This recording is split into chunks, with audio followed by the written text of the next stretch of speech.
I remember when I was in like middle school, early high school, IGN actually had a pretty positive reputation. And I can like explicitly remember the series of events that led to them not really being taken seriously anymore, at least by the circles that I flew in. I remember them giving Evolve a 9 out of 10 and Titanfall an 8.9 out of 10. Two games that are perfectly enjoyable. Evolve maybe not so much, but Titanfall 1 I adored. But is it an 8.9 out of 10 at launch? It absolutely was not. It was full priced. The campaign, or what they were masquerading around as a campaign, was terrible. There were security concerns at launch. There were connection problems and bugs at launch. It was not an 8.9. And then Evolve, which they gave a 9 out of 10, was basically all of the problems with Titanfall 1, but with boring ass gameplay that nobody actually liked. I also remember them giving Alien Isolation, what, a 5.9? Yeah, this was a bad 12 months for IGN. And I was in high school when this happened. I remember these reviews coming out. I remember this was like officially the point where I was like, okay,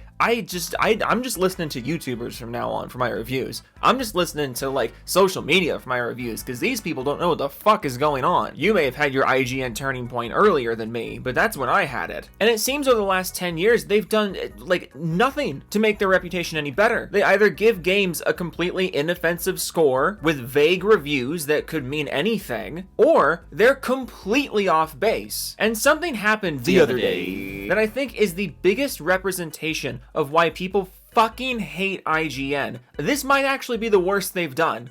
Like, I remember the Alien Isolation review. I remember them giving Evolve a 9 out of 10. And this right here might actually be worse than all of it. So, Escape from Tarkov had its 1.0 release recently. The game's been in beta for the longest time, but the 1.0 release is here, which means all the casuals are now trying to get into it and act like they understand it, especially now that there's a whole bunch of other extraction shooters on the market, which makes people think they're smart enough to understand a game like Tarkov. And I don't mean that as a big dig. I don't even play Tarkov, but I'm sure you all know what I'm referring to when I say that there's people who play other extraction shooters, and now that Escape from Tarkov is back in the headlines, they're going over to Tarkov and acting like they understand it. It's like if Arma was ported to PlayStation and then all the Call of Duty players went over to Arma and started acting like they understood what the fuck was going on, because they've also played a game where there's soldiers and guns in it. But here we are with Escape from Tarkov, the 1.0 review from IGN. The quick blurb is, quote, "As the hardcore pioneer of the extraction shooter, Escape from Tarkov is still quite compelling, but it's also saddled with issues that range from technical problems to pay-to-win monetization, 6 out of 10. And what's funny is that the general consensus from a lot of Tarkov players is like,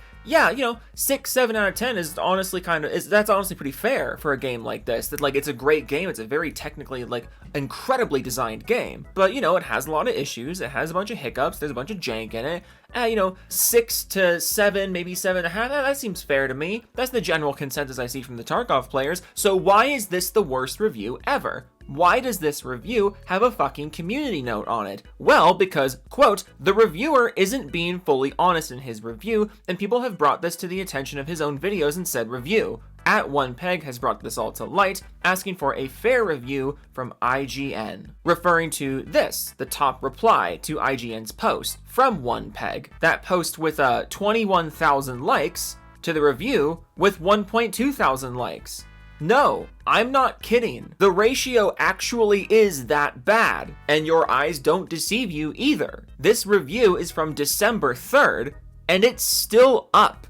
You go to the website, you go to the review on IGN's website. The last update was from December 3rd at noon 21 p.m. IGN straight up does not give a fuck. And I've been aware of this for a few days now. Today's December 8th, my dear laddie. 5 days have gone by since IGN posted this. And I was gonna let this one slide, because here's the thing. If IGN had posted this dog shit lying review, and then after it was pointed out and after the response went viral, they took it down and apologized or whatever, I would have let this slide. Because that frankly would have just been games media operating as usual. But here we are, 5 days later. Let me show you this ratio again. The review has 1.2 thousand likes. The top comment has 21,000 likes. How is that even possible? And we're gonna go through this top response so we can really illuminate what's so wrong with this review. The fact that this was published is bad enough. The fact that it was kept up is fucking insulting, and I don't even play Tarkov. However much you hate IGN, you do not hate them enough. So the call out from OnePeg says, quote, "Hi, your reviewer is lying. He stated he spent 10 hours in PvP and quit to play PvE due to cheaters. He didn't. He spent 30 minutes, maybe. 2 raids. The first raid is the tutorial in which you can't die. The second raid he recorded for your video review and died to an extract camper. He said this one person was cheating and quit to play PvE. The person wasn't cheating. Your reviewer showed the death screen in the video review, and I attached a copy of his account details. He's a typical 800 plus hour Tarkov player that appears to have started just prior to or during Tarkov's last sweep." So pause. The IGN reviewer, the professional reviewer for IGN, spent 30 minutes in PvP for Tarkov, a PvP focused game. He did a total of 2 raids. The first raid is a tutorial, and no real judgment should be made from that. Although I do like that this is one of the other top responses to IGN's post. But in terms of actual non-tutorial raids, you know, the thing that people fucking play Tarkov for, he did 1. He played 1 raid, was killed 1 time in that 1 raid, and accused the person of killing him of being a cheater. And as OnePeg shows here, you can just look up people's stats. Like, you could have just checked to see if this guy was a cheater. You also could have just accepted the fact that you died 1 fucking time in a PvP game you had never fucking played before. Maybe you just need to get better. Maybe you just didn't understand what was going on, and there's nothing wrong with that. You just have to be aware of that. But no, you did 1 raid, you died 1 time, you accused the person of killing you of cheating, even though you know this is a hardcore game. You know people have been playing this game for years. People put hundreds and hundreds of hours into this game. So of course there's going to be a steep learning curve. Of course you're not going to go balls out on your first match. But no, you play the tutorial mission, you play 1 PvP game, you die in your first PvP game because of course you do. You accuse the guy of cheating, and then you go play PvE and review the PvP focused game based on the PvE when you don't even have the patience or maturity to understand the gameplay loop. Oh, but don't worry, it still gets worse somehow. Going back to OnePeg's comment here, he says, quote, "The IGN writer stated he spent 120 hours in total in the game. He did not. His account is 52 hours, 37 minutes old, not 120, and much of that time is spent in your stash. So he had roughly 70% of that time in PvE raids, except 1, which I mentioned above already." So not only did you play a grand total of 1 PvP game in Tarkov, where you then accused the 1 person who killed you of cheating before you even understood what the fuck was going on. Like, there's no possible way you could have even understood the game well enough to recognize if someone was cheating. But you also just flat out lied about how much time you've spent in the game. Again, are you not aware of the fact that accounts are public? You say you played the game for 120 hours, but your account log is public. You didn't even play half of that. And it's like OnePeg says, a lot of the playtime is spent in menus, is spent in the stash. So only a fraction of that 52 hours on your account is actually spent in gameplay, and by your own admission, almost the entirety of the gameplay time that you have is in PvE. Although I do love this comment from Soulite, who says reviewer played PvE mode because PvP mode reviewed him.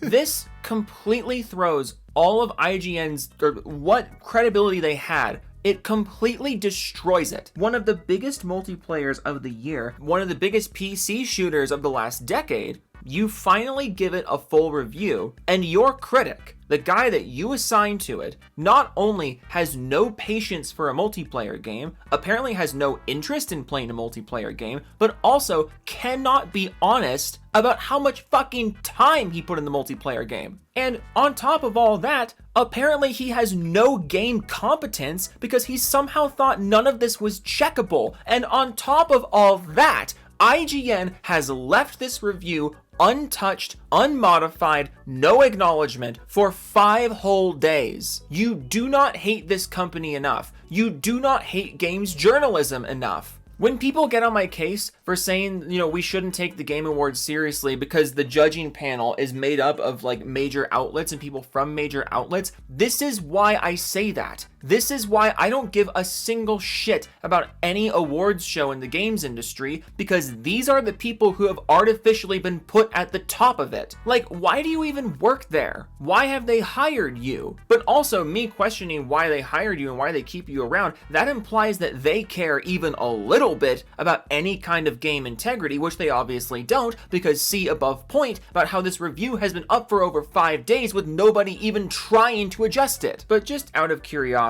I went to the reviewer's page on IGN's website. Travis Northup, he's apparently a big Destiny player, which, you know, shocker there. He also gave Arc Raiders a 9 out of 10. Remember what I said earlier in the video about how the casuals are now trying to act like they understand Tarkov? Arc Raiders is a 9, but Tarkov, that one guy who shot me that one time, he had to be cheating. I understand. He also gave Concord a 7. Which, I mean, I'm just looking through these now, just because I'm curious. If you have no integrity at all with your job, I'm curious what else you want to act like you believe. So Concord is apparently better than Escape from Tarkov. But Squirrel with a Gun, which is one of the genuinely one of the most fun 3D platformers I've ever played, that is a 6. I don't want to talk about this anymore. I have not had a good time here. But the most frustrating part is that you know nothing's gonna come of this. You know? You know nothing's gonna happen. You know there's not gonna be any consequences. You know that IGN's going to remain at the top of the games journalism world. You know there's not gonna be any kind of reprimanding for this guy. He's not gonna take any responsibility. Nothing's going to happen. Nothing matters. So fuck it. Fuck IGN. Fuck anyone who takes them seriously. Fuck anyone who thinks Squirrel with a Gun is a 6 out of 10. Are you kidding me? And I'm gonna cry real tears out of my eyeballs right now. Okay. Doofus Club time. Unicorn Rocco, Goji Fan 2005, Harmon Smith 3rd Chin, Biscuit 1101, Nate, The Return of the King, Rise Upside Down, Bill 310 Charball, Gary 3001, Senpai Joe, You Make My Earthquake, Winky, Kushkun, Doug Nigsy, Smile, Dirty Mike, and the boys. Joe Goons for Gaston, here I have 6 dozen eggs. Max Killer 2 Gaming Elite, I want to squeeze Harmon Smith's temples. Grimsy Sergeant Jason Bond is a hard nug life. A nice dude, one man savage, people with a bullet hat, no payoff, official dregs. Oh no, it's Gar getting pegged under a bedsheet. Uwu, Vector, Vendetta, Archie, Mechanical Resident, Sick Nick, Mad Fox 94, XJ Induction, Bear Brain, Stick Rider, Broken Crayon, Pop Ralph the Racking. I'm buying all the Steam controllers for myself. Oh no, Devastator 2000s, Jake Spider Monkey 94, Biggest Diggest, Schmo from Schmanos, the Schmidt, Chris Void, Vast, Dennis, Gaming with the People, Muskie, Big Fudge, Thrash, the Vibanaut, Clip the Penguin, the JoJo 6, Molbeam, Release, Oracle, Blaster 2014, Jimmy Chops, Alvaro Vilalon. Cool. Firestorm 2056, Tom Snorlax, Unknown 186718, the letter H, live action Scooby-Doo 2002 deserves an Oscar, deserves all the Oscars. All of them. All of the Oscars give it to Scooby-Doo from 2002. Ed Shadowbear 1789, Benner Fondue, T-Train, Rising on Envoy Law, High Partial Man 8, Volksauto, Codman 437WX, Snake Eyes 327, MK2396E, Hentai Sparking Gamer Fire has 105, Tech Again, you mean Slim Jam, Lord Bass in the second, Jill Laughs in the Moat, Gay Local Adult Without Autism, BC Gamer, Rich Jessica Shepard, Ricky Spower, Ricky Tabby, Xylophone, Duvin Schmertz Academy, Caribbean the Steel Angel, Japan Hates Xbox Exposed, Blair and Von Vaderham, Sire 671, 2 Tech 7940, Ziggity, Creed Warrior 23, Max Chev, Simply the Top, Totally Insane, Black Cobra, Face the Wolves, Xeno Lover, Night of Cypher, ML04, Wolf of Midnight, Pig Bean, Steve Winston, Film Kraken, Own Gaming Treat, Brown Thorns, Game Maganac 7, Everest, Final 3, Caroline Pick, Wymaxer, Pow Pow, Donnie Weston, Nick, Gob Godson, Rogue 19, Rogue Winter 919, Zach Thane, Kenny Kitten Fanny. Oh my god. Kenny Kitten Fanny. Hangman for Hire, Elden Noble, Frost Crystal, Bio Genesis, Fall Pengus 97, Mega Keys, Covers Go, Ghost Tower, Reed Soggy, Represent, Mama Stuff 94, Blue Hook, The Winnie Wakem, Detective Squeak, Jody Peters, Smutty, Gavin Jensen, McGavin Island, Garcia, Kibikins, I Reckon In, Harvest of the Gin, Oh No, It's Justin, Rand Roy, Tooney Wayne, X3 Wolf 7, Retro Wannabe Hobo Wista, JMM SG, Veg, Goof, Banana, Curtin, Now Spike, Saul Hathen, Auto Doubles Cancer, make it turn off as default. I didn't see the guy that has 6 copies of Click 2006 on Blu-ray. Did I just... Am I insane, or did he change his name, or is he not here anymore? I think everyone should change their name to I own 6 copies of Click 2006 on Blu-ray. I think everybody should change their name to that. Everyone. Okay? We'll see how many people do that. Okay, toodles.